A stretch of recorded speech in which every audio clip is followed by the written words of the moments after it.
Hi எல்லோருக்கும் வணக்கம். Welcome to Vijith view. So இந்த வீடியோவில் நம்ம இன்னைக்கு பாலிடிக்ஸில் ட்ரெண்டிங்கான டாபிக்ஸ் பற்றி கண்டிப்பாக டிஸ்கஸ் பண்ண போகிறோம். ஸோ வீடியோக்குள்ளே போகிறதுக்கு முன்னாடி நம்ம சேனல் நீங்கள் புதுசாக இருந்தீங்க இல்லை சப்ஸ்கிரைப் பண்ணாமல் இருந்தீங்கன்னா கண்டிப்பாக சப்ஸ்கிரைப் பண்ணிக்கோங்க. வீடியோ மறக்காமல் ஒரு லைக் போட்டுக்கோங்க. இப்போ நம்ம வீடியோக்குள்ளே கண்டிப்பாக போகலாம். ஸோ ஏப்ரல் 23 வந்து பார்த்தீங்க அப்படின்னா எலெக்ஷன் ஓட்டிங் ஸ்டார்ட் ஆகுது அப்படிங்கிறது தான்.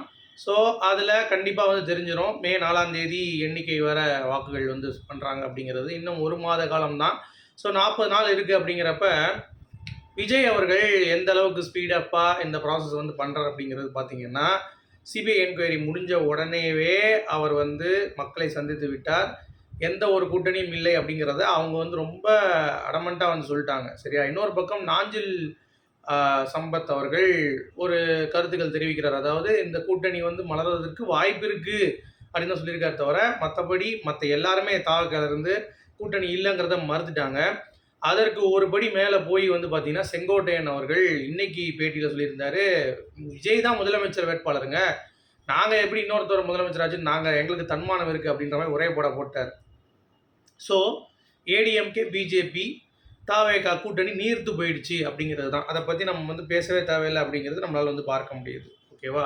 ஏன்னா அலையன்ஸே கிடையாது, அந்த மாதிரி எதுவும் நடக்கலை அப்படிங்கிறது தான். ஏன்னா எடப்பாடி அவர்களும் சொல்லிட்டார்.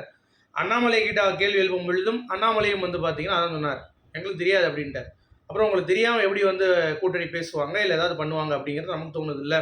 ஸோ அதனால் டிவிக்கே தனித்து தான் போட்டியிட போகுது அப்படிங்கிறது தான். அப்போ அவங்களுக்கு ஸ்ட்ராங்காக ஏதாவது இருக்குமா, இல்லை அலையன்ஸ் இருந்தால் தான் ஜெயிக்க முடியுமாங்கிறது அடுத்த கேள்வி உங்களுக்கு வரும். நான் ஓப்பனாக சொல்கிறேன், விஜய் அவர்களுக்கு 45லேருந்து 65 வயசில் இருப்பாங்க தெரியுமா, 65க்கு மேலே இருக்கவங்க எல்லாருமே விஜய் அவர்களுக்கு ஓட்டு போடுவாங்கங்கிறது சிரமம் தான். ஏன்னா டிஎம்கே ஏடிஎம்கே ஊறி போயிடுச்சு அந்த டைமில். ஸோ அப்படி இருக்கும்போது விஜய் மாற்று அப்படிங்கிறது அவங்க நினைக்கிறதுக்கு அப்படிங்கிறதுக்கு தான் நம்ம கூட்டணி போக சொன்னது. அட்லீஸ்ட் ஏடிஎம்கே கூட்டணி போயிருந்தாருன்னா ஏடிஎம்கே வாக்குகள் வந்திருக்கும். இப்போ பிஜேபி கூட ஏடிஎம்கே இருக்கிறதுனால விஜய் போனால் அது பின்னடைவு தான் ஆகும். நான் அந்த ஆங்கிளில் நான் யோசிக்கல. இப்போ ஏடிஎம்கே தனியாக இருந்தாங்க அப்படின்னா மேபி ஏடிஎம்கே விஜயும் சேர்ந்துருந்தாங்கன்னா விஜய் அவர்கள் கண்டிப்பாக இந்த இதில் துணை முதலமைச்சர் ஆகிட்டு அடுத்து முதலமைச்சர் ஆகிறதுக்கான வாய்ப்புகள் மிக மிக பிரகாசமாக இருக்கிறது அப்படிங்கிறது பார்க்க முடியுது. ஸோ அப்படி இருக்கும் பொழுது தனித்து போட்டியே பண்ணுவோமே, என்னதான் மக்கள் மனநிலை இருக்குது, எப்படி தான் மக்கள் ரிசீவ் பண்ணுறாங்கிறத பார்த்துட்டு நெக்ஸ்ட்டு கூட கூட்டணி போய்க்கலாம் அப்படின்ற அந்த ஒரு மைண்ட் செட்டில் விஜய் அவர்கள் வந்துட்டாரா அப்படிங்கிறது தெரியல. ஸோ வெயிட் பண்ணி பார்க்கலாம். ஓகே, இன்னொன்று நல்லா கவனிச்சிங்களா, டிவி கேக்கு ஓட்டு கேட்க சின்ன பெண் பிள்ளைங்கள்லாம் வீடு வீடாக போய் கேட்டுட்ருக்காங்க. That's the power of Vijay. அதாவது விஜய் அவர்கள் எல்லாத்துக்கும் பிடிக்குது. குறிப்பாக பெண் பிள்ளைங்களுக்கு, பெண் குழந்தைங்களுக்கு ஒரு ஃபேவரட்டான ஆளாக இருக்கார் அப்படிங்கிறது இதன் மூலமாகவே நமக்கு தெரியுது. அடுத்து விஜய் அவர்கள் ஒரு கடிதம் எழுதியிருக்காரு. என்ன அப்படின்னு பார்த்தீங்கன்னா, தமிழ்நாட்டிலே சிபிஐ விசாரணை நீங்கள் வைக்கணும் அப்படிங்கிறத ரெக்வஸ்ட்டாக பார்த்தீங்கன்னா போட்டிருக்காங்க.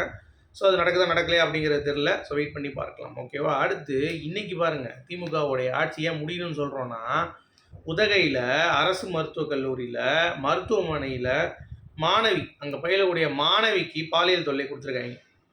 யோசிச்சு பாருங்கள். இதெல்லாம் பேச ஆள் இல்லையா? இதெல்லாம் யார் பேசுவா?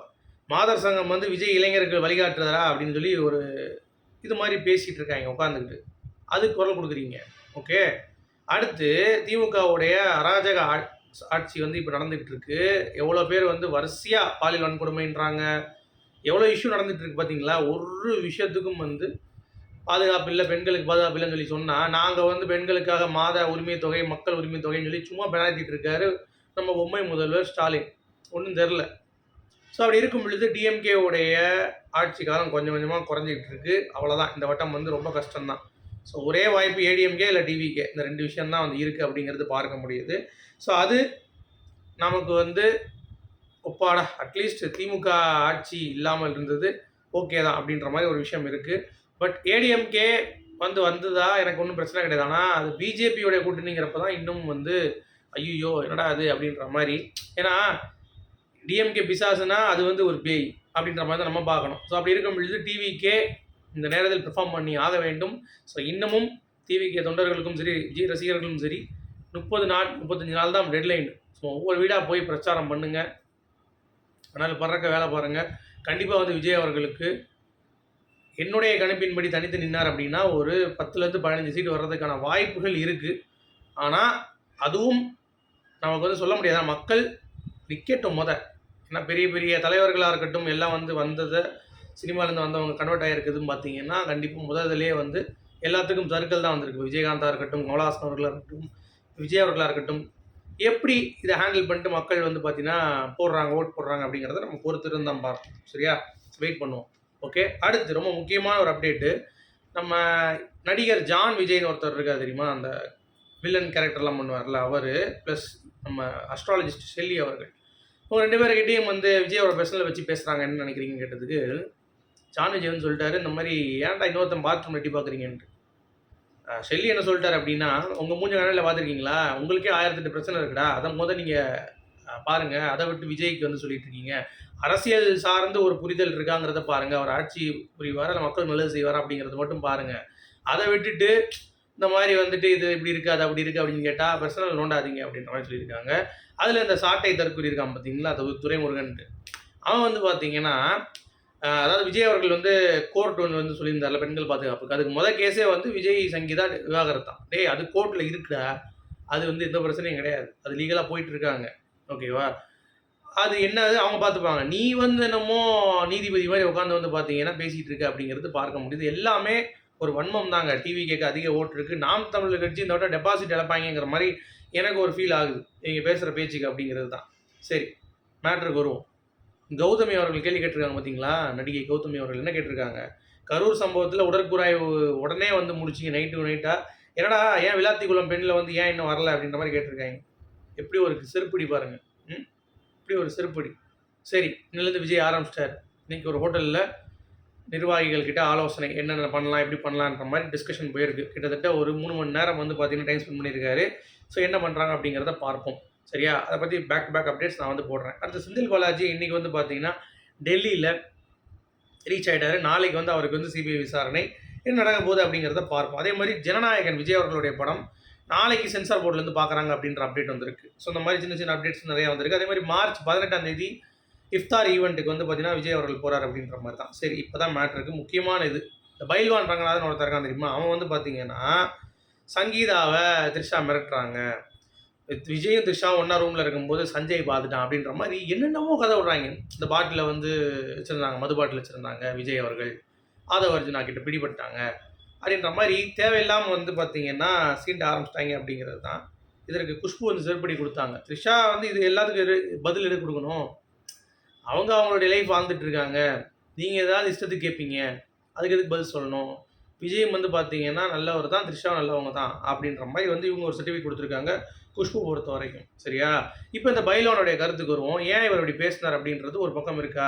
நமக்கும் அதுதான் தோணுச்சு. ஏன்னா இந்த ஆள் வந்து இப்படி பேசுகிறான், அறிவு இருக்கா இல்லை புத்தி மழுங்கி போயிடுச்சா அப்படின்ற மாதிரி தான் இருந்துச்சு. ஏன்னா இப்போ இந்த விவாகரத்து கேஸ், சங்கீதாவுடைய விவாகரத்து கேஸ் வந்து பார்த்தீங்கன்னா விஜய் அவர்கள் ரொம்ப கீழே தான் வாட்ச் பண்ணிகிட்டு இருக்காரு.